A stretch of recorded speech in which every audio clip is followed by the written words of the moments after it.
एक बहुत ही दिलचस्प सवाल है कि हमारे आसपास की हर चीज, ये मेज, ये कुर्सी, ये हवा, सब कुछ इतना स्थिर क्यों है? ये एक ऐसा सवाल था जिसने 20वीं सदी की शुरुआत में वैज्ञानिकों की नींद उड़ा रखी थी। और इसका जवाब छिपा था नील्स बोर के एक क्रांतिकारी विचार में, एक ऐसा मॉडल जिसने ना सिर्फ एटम की पहेली को सुलझाया, बल्कि हमारे ब्रह्मांड को देखने का नजरिया ही हमेशा के लिए बदल दिया। तो सारी कहानी इस एक बड़े सवाल से शुरू होती है।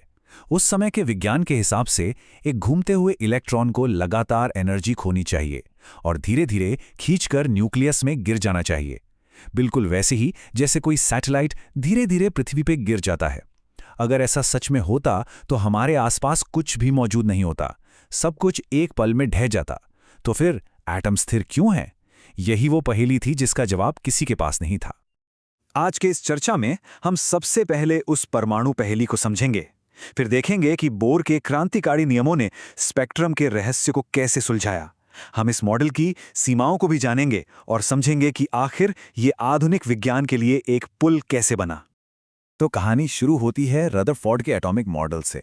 देखिए, ये एक बहुत अच्छी शुरुआत थी, लेकिन इसमें एक बहुत बड़ी गड़बड़ थी। एक ऐसी खामी जो पूरे मॉडल को ही अस्थिर बना रही थी। जरा सोचिए, उस समय की फिजिक्स के नियम कह रहे थे कि एटम को 1 सेकंड के खरबवें हिस्से में ही खत्म हो जाना चाहिए था, लेकिन असलियत में तो ऐसा कुछ भी नहीं होता।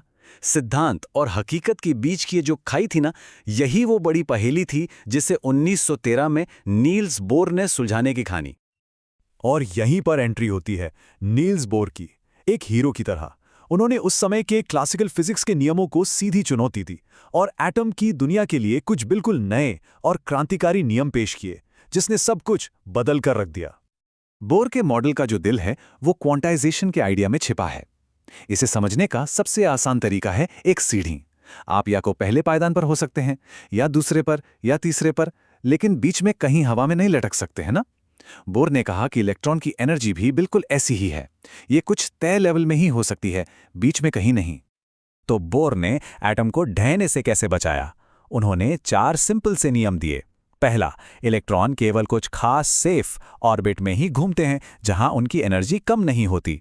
दूसरा, वो इन ऑर्बिट्स के बीच अपनी मर्जी से कहीं भी नहीं कूद सकते। तीसरा, ऊपर के ऑर्बिट में जाने के लिए उन्हें एनर्जी का एक फिक्स पैकेट यानी फोटॉन सोखना पड़ता है। और चौथा, जब वो नीचे के ऑर्बिट में वापस आते हैं तो रोशनी के रूप में वही एनर्जी का पैकेट छोड़ देते हैं। बस इन्हीं नियमों ने परमाणु को स्थिर बना दिया। चलिए अब आते हैं कहानी के सबसे रोमांचक हिस्से पर। कैसे बोर के इन नए नियमों ने उस समय के सबसे बड़े वैज्ञानिक रहस्यों में से एक को सुलझा दिया। उस समय वैज्ञानिकों के सामने एक और बड़ी पहेली थी। जब हाइड्रोजन गैस को गर्म किया जाता था तो वो इंद्रधनुष की तरह हर रंग की रोशनी नहीं छोड़ती थी। इसके बजाय वो सिर्फ कुछ खास रंगीन लाइनें दिखाती थीं, एक तरह का एटॉमिक बारकोड। ऐसा क्यों होता है? इसका जवाब किसी के पास नहीं था, और यही बोर के मॉडल के लिए असली परीक्षा थी। बोर का मॉडल इसका एक शानदार जवाब देता है। जब इलेक्ट्रॉन एनर्जी सोखकर ऊपर के ऑर्बिट में कूदता है तो वो अनस्टेबल हो जाता है। फिर जब वो वापस नीचे गिरता है तो वो एक एक करके सीढ़ियों की तरह नीचे आता है। हर एक छलांग से एक खास एनर्जी का फोटॉन, मतलब एक खास रंग की रोशनी निकलती है, और इन्हीं अलग अलग छलांगों से हमें स्पेक्ट्रम का वो अनोखा बारकोड मिलता है। और इसका नतीजा कमाल का था। बोर के मॉडल ने न सिर्फ इस प्रक्रिया को समझाया, बल्कि हाइड्रोजन से निकलने वाली सभी स्पेक्ट्रल सीरीज की, मतलब लाइमन, बामर, पाश्चन, सबकी एकदम सटीक भविष्यवाणी भी की। ये एक जबरदस्त सफलता थी और इस बात का मजबूत सबूत था कि बोर बिल्कुल सही रास्ते पर थे। लेकिन जैसा कि विज्ञान में हमेशा होता है, कहानी यहां खत्म नहीं होती। बोर का मॉडल एक शानदार सफलता तो था, पर यह आखिरी जवाब नहीं था। बहुत जल्द ही नई पहेलियां सामने आने लगी, जिनका जवाब बोर के मॉडल के पास नहीं था। तो ये मॉडल कहां पर कमजोर पड़ गया? देखिए, सबसे बड़ी दिक्कत ये थी कि ये सिर्फ हाइड्रोजन जैसे एक इलेक्ट्रॉन वाले एटम के लिए ही काम करता था। सोडियम या लोहे जैसे कॉम्प्लेक्स एटम पर यह लागू ही नहीं होता था। ये भी नहीं समझा सका कि मैग्नेटिक फील्ड में रखने पर स्पेक्ट्रम की लाइनें क्यों बढ़ जाती हैं, जिसे हम जीमन इफेक्ट कहते हैं। लेकिन इसकी जो सबसे बुनियादी, सबसे गहरी सीमा थी, वो थी इलेक्ट्रॉन को देखने का इसका नजरिया। बोर ने इलेक्ट्रॉन को एक छोटे से ग्रह की तरह माना, जो सूरज यानी न्यूक्लियस के चारों ओर घूम रहा है।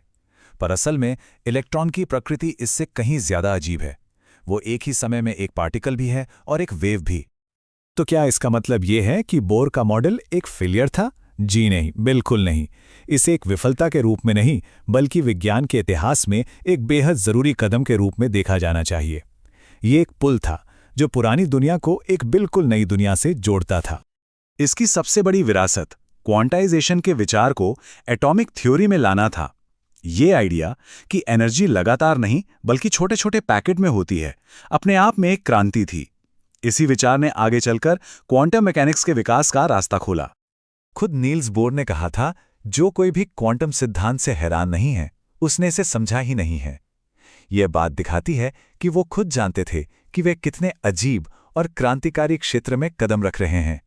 उनका मॉडल उस बड़ी क्रांति की पहली सीढ़ी था। तो आखिर में ये सवाल बचता है, अगर बोर का मॉडल अधूरा है तो आज भी इसे पढ़ना और समझना इतना ज़रूरी क्यों है? शायद इसलिए क्योंकि विज्ञान में सही जवाब तक पहुंचने का रास्ता अक्सर गलत या अधूरे जवाबों से होकर ही गुजरता है, और हर एक कदम, चाहे वो कितना भी छोटा क्यों ना हो, हमें इस ब्रह्मांड को बेहतर ढंग से समझने में मदद करता है।